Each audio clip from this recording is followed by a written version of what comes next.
गृहस्थ जन कहते हैं हमारे घर में कोई चक्कर है, कोई टुटका कर दिया, कोई परेशानी। जिस जगह पर संत सेवा होती है, नाम कीर्तन होता है, ठाकुर सेवा होती है और परस्पर बैठ करके भगवत वार्ता होती है, उस जगह सारे तीर्थ अपने आप आ जाते हैं। वहां वास करने वाले को किसी तीर्थ जाए या ना जाए, कहीं भी, संपूर्ण भुवन की बात कर रहे हैं, जिस घर में, जिस कुटिया में, जिस जगह में, जिस स्थान में नाम कीर्तन होता है, भगवत गुण कीर्तन होता है, साधु सेवा होती है, ठाकुर सेवा होती है, सारे तीर्थ स्वयं आकर वहां वास करने लगते हैं। तीर्थ क्या, तीर्थाधिपति, तीर्थपाद भगवान वास करते हैं। जहां भगवान नाम कीर्तन, भगवत गुण गायन होता है, भगवान प्रकट होते हैं। कुछ गृहस्थ जन कहते हैं हमारे घर में कोई चक्कर है, कोई टुटका कर दिया, कोई परेशानी।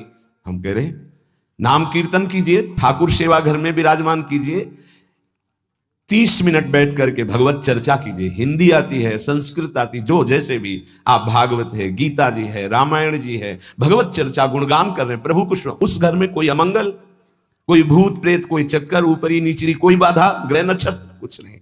किसी को समझ नहीं आती कैसे सर्व मंगलमय भगवान का नाम समस्त पापों का नाश करके महामोद प्रकाशित करता है।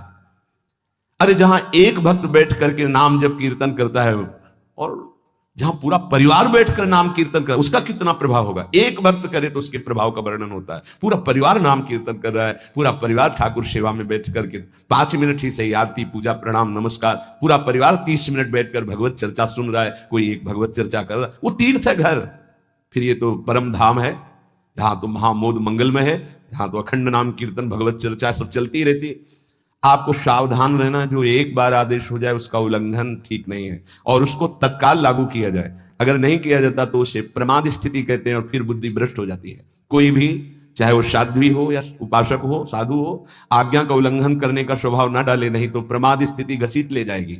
आज से जहां प्रसाद पाना प्रारंभ होता है और प्रसाद आचमन करने तक मौन, फिर हमें वार्ता ही किसी से करनी। प्रसाद पाने के समय वार्ता, ये तो हमें बात समझ में ही नहीं आई।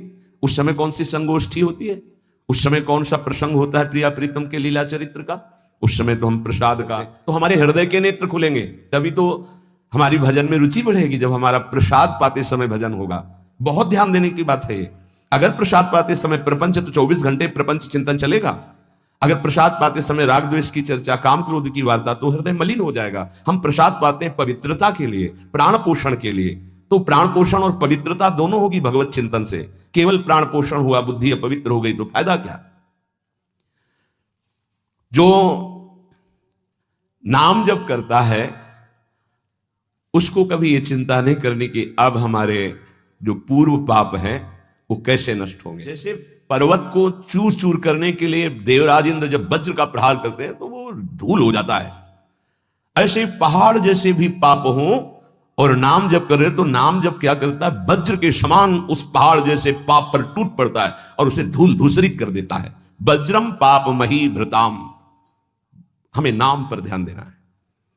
कैसे नाम जब छूट जाता है उपासक होकर भगवत प्राप्ति का लक्ष्य बना के, और तुम्हें चैन है, इसका मतलब है आपका लक्ष्य भी भजन भगवत प्राप्ति नहीं बना।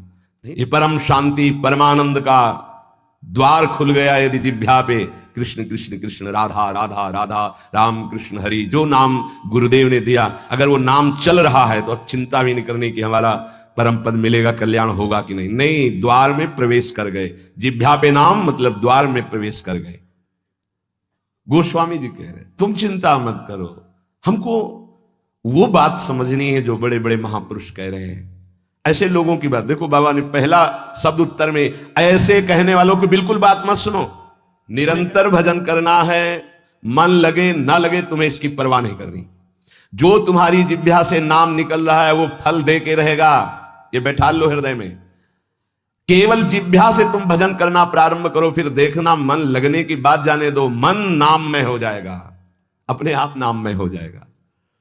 जब हम अधिक समय तक विषय चिंतन करते हैं तो मन विषयमय हो जाता है। जब अधिक समय तक हम नाम जपते हैं तो मन नाममय हो जाता है। इसलिए तुम ऐसी बातें मत सुनो, निरंतर नाम जपने का अभ्यास जिह्वा से ही करो, तुम्हारा मन भगवदाकार हो जाएगा।